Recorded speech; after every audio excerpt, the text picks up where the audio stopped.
What's up guys, welcome to another video. Today I'm going to be making a quick tutorial about bone precision damage. So basically if someone shoots you in the head, you're going to have like more damage, and if they shoot you in the arm or in the leg or in the chest, I'm going to set up a system that the game will know which part of the body it's hit, and you're going to see how it's done. I'm going to do it for multiplayer as well. So I'm going to have all of that set up. So I'm just going to create an empty first-person blueprint project, and I'll get back when it's loaded. Okay, there you go. I'm going to be using this map, and I'm going to be using this character to do this. So I think, first of all, I'm going to start by going to the blueprint, first-person character,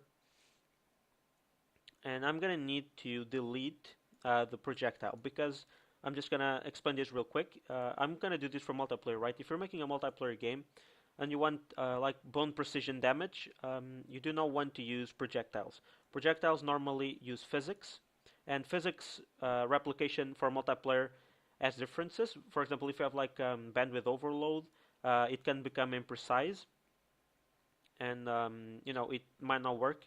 And just physics as a whole in multiplayer games don't really work that accurately. For example, in Battlefield, if you blow up a wall, the pieces of that wall are going to go over to different places on each client. So the projectiles physics are kind of the same, so they can change, and that's not good because things need to be synced.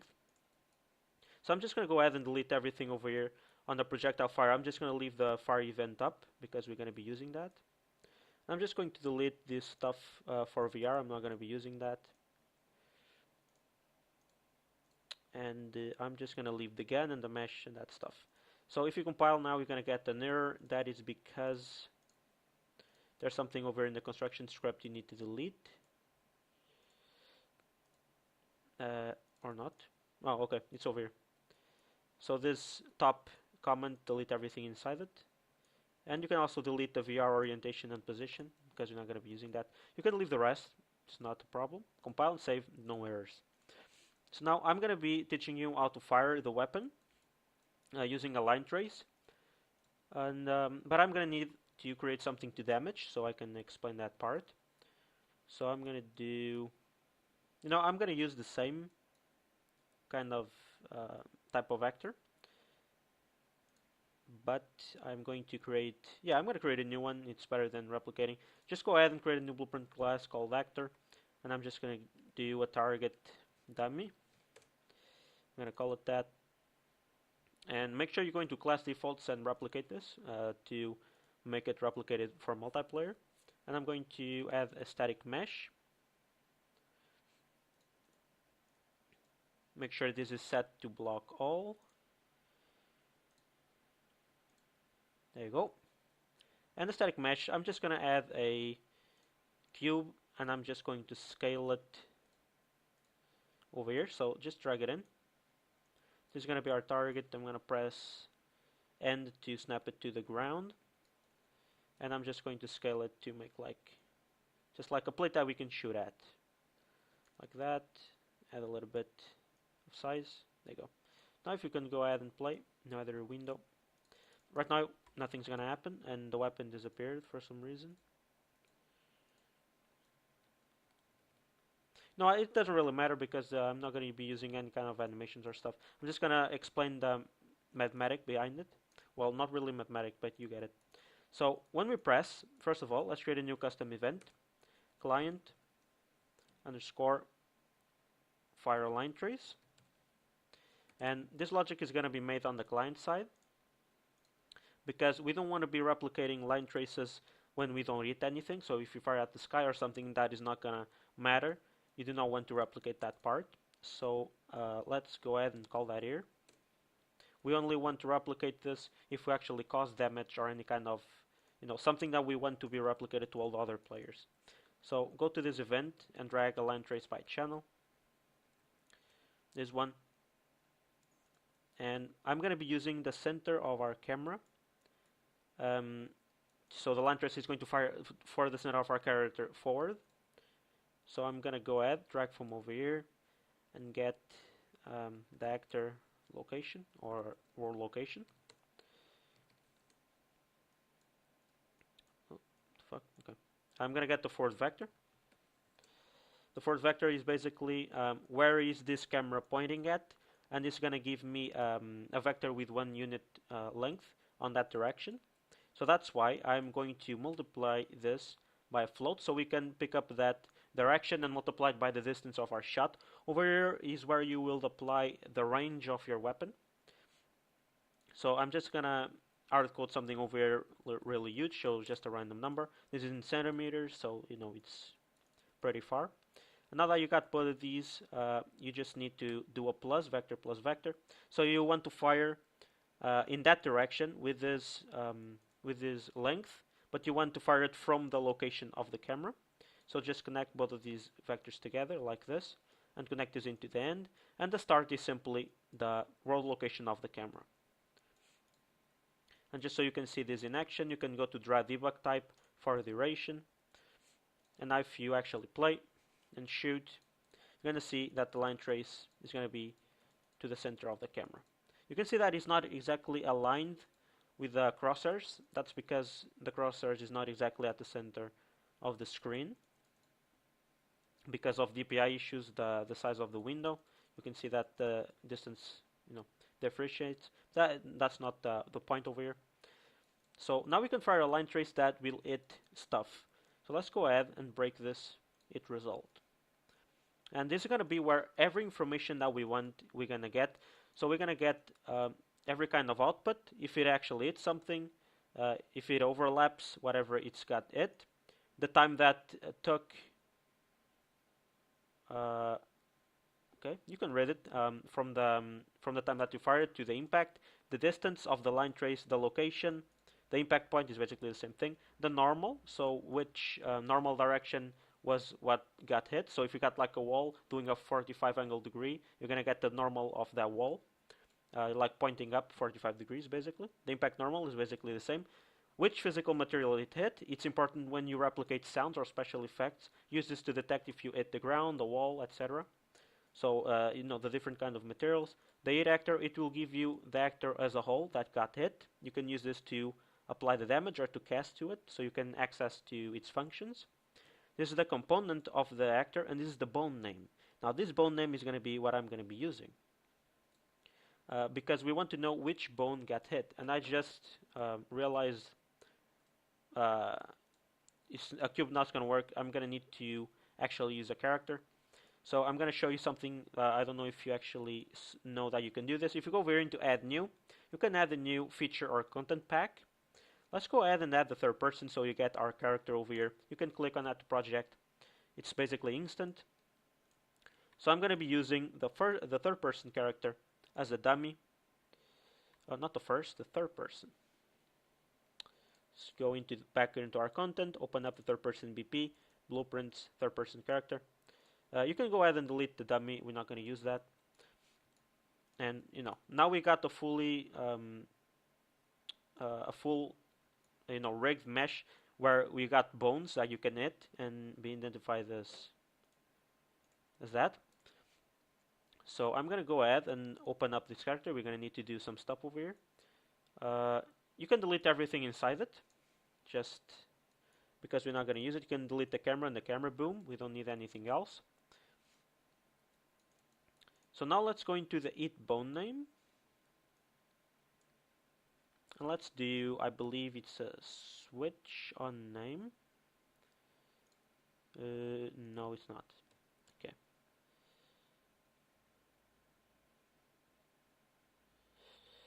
I'm trying to remember the way that I did this.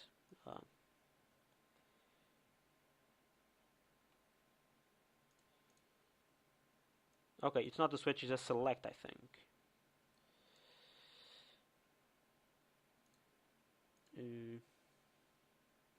Yes, it is. It's a select. Okay. Now, using this, we're gonna basically create a list on the left side with all the bones that we want to be identified. So this is a little bit of a tedious progress, but if you want to do this with this kind of accuracy, you actually have to do it.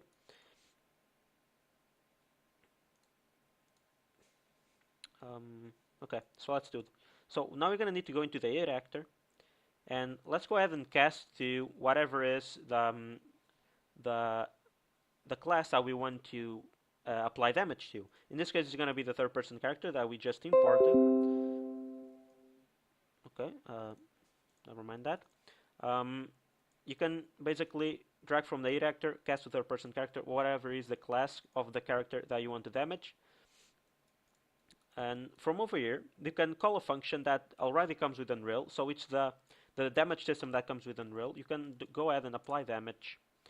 This is a function that can only be applied on the server, which is this sign means over here. And now I remember that for us to do this, we're going to need to go ahead and create a new custom event. So go into an empty space, call it server underscore apply damage. So run on the server, make it reliable, and let's drag this back over here.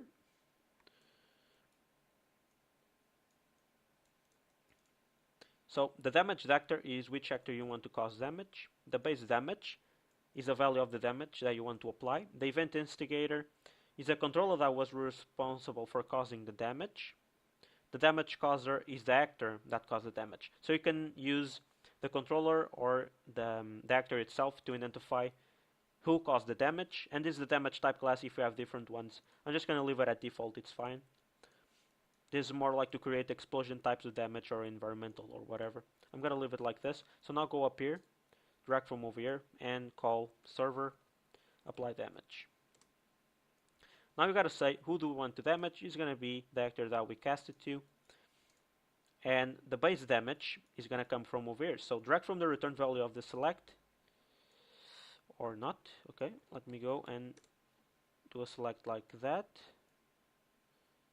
Okay, I'm a bit confused. Okay, delete the other select. I think we need to go into the wildcard and search for a string or something. I did this before, but I don't actually remember. It was a while ago. No, let me just pause, like wasting time, and I'll go and see what we need.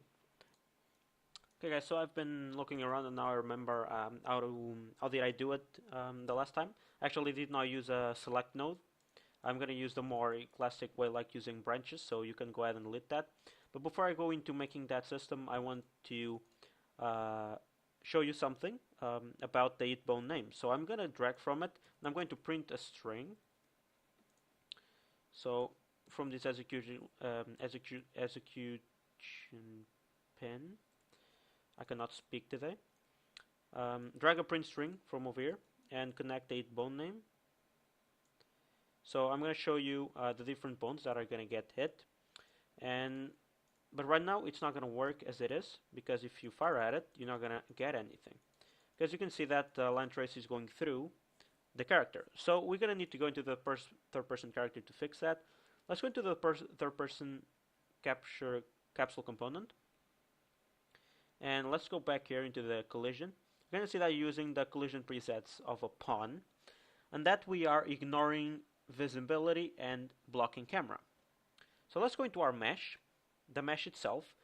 This is the one where you need to see that we are ignoring visibility as well. So let's go ahead into the collision presets, make this custom, and just make it block visibility.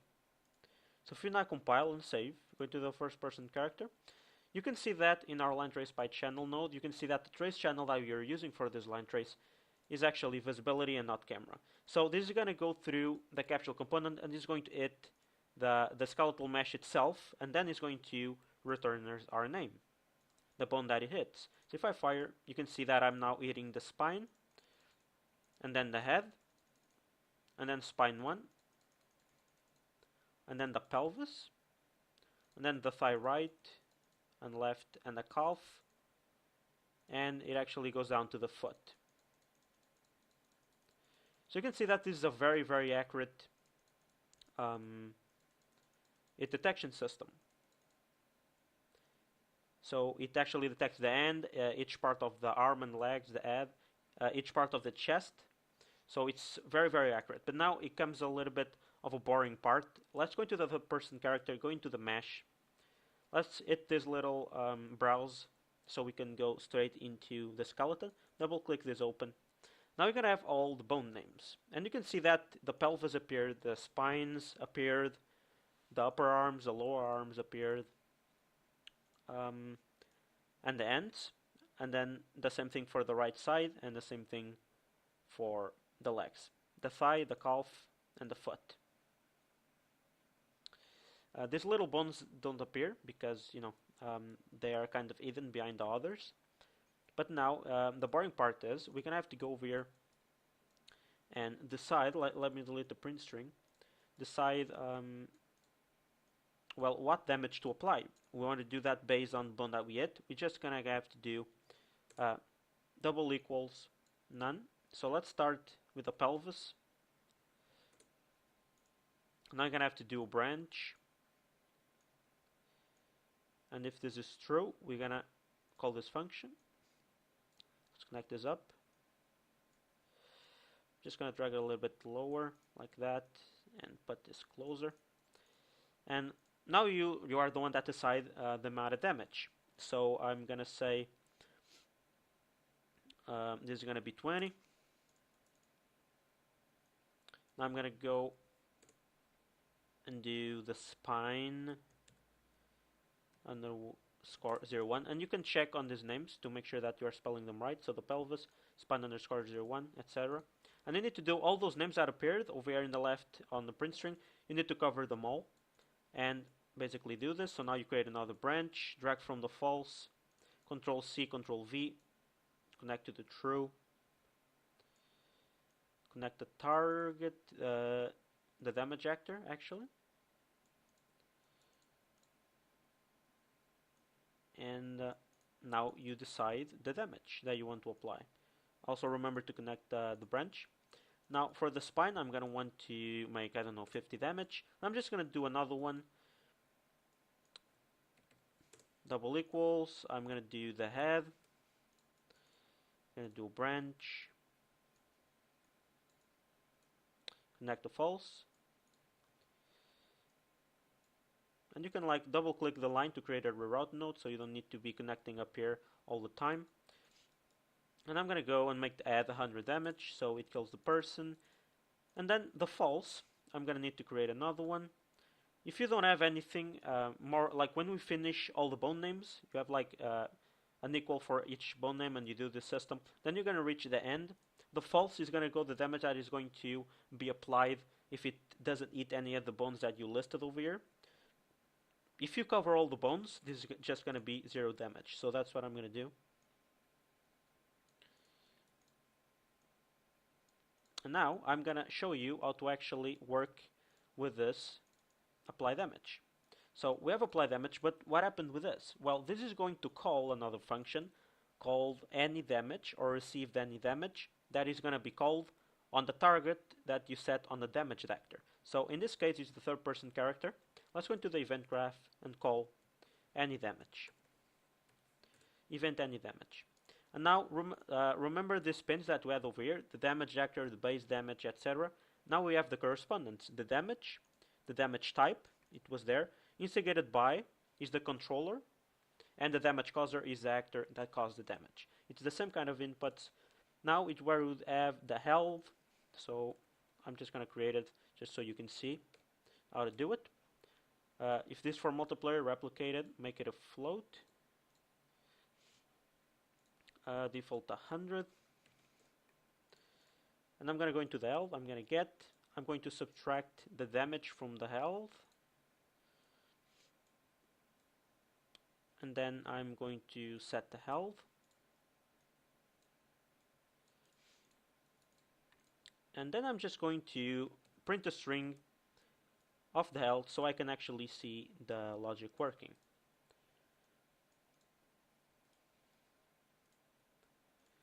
So every time this character receives the damage, it's going to return this the health.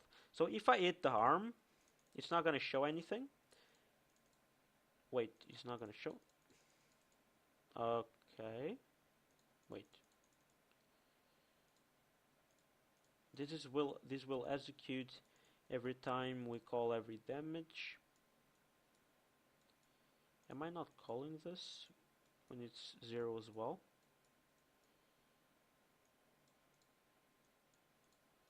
Okay, it doesn't matter. I don't think it's calling when you don't actually eat any of the bones that you listed. So I'm actually eating the arms that I didn't list. It's not calling anything. But now if I eat the head, you can see that the L is now 0, so it was 100. Now it's 0, it subtracts 100. Now if I eat the spine 01, it's over here. You can see that it took away 50, and the pelvis it took away 20, so it's minus 70. You can see the numbers are changing according to which type of one that you hit. And, eating that takes away this L. Now you can make the logic if you want to kill the character. It's very simple.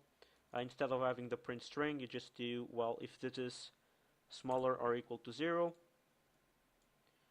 You probably would want to have some ragdoll, but to make it a bit simpler, I'm just going to go ahead and destroy the actor completely. And by the way, you don't need to create a function to stuff that executes over here, because you can see the sign that it executes on server only. This event only fires on server, you can see there. So everything that will fire over here will be executed on the server automatically. You do not need to create a custom event replicated on the server. So now I'm just gonna go ahead and headshot this character, and it will disappear. But now if I play again, and I hit it on the pelvis, let me see, there you go. So I took 20 times 20 damage each time, and it died after it got to 0. So now, as I said, to continue this, just continue to list and do the system for every bone that you show not that print string. So it's the other 3 spines, the upper arm, the lower arm, the ends, and then the upper arm, the lower arm, and then on the right side and the left, and then the same thing for the legs and the foot, and that's everything. So I could be doing it, but I'm not going to lose any time because it's just replicating what I have here. So it's a bit boring, this part, but after you do, you have a completely hit per bone damage system, so it's cool. I think I'm going to leave it here. Thank you guys so much for watching, and I'll see you all in the next one. Bye bye.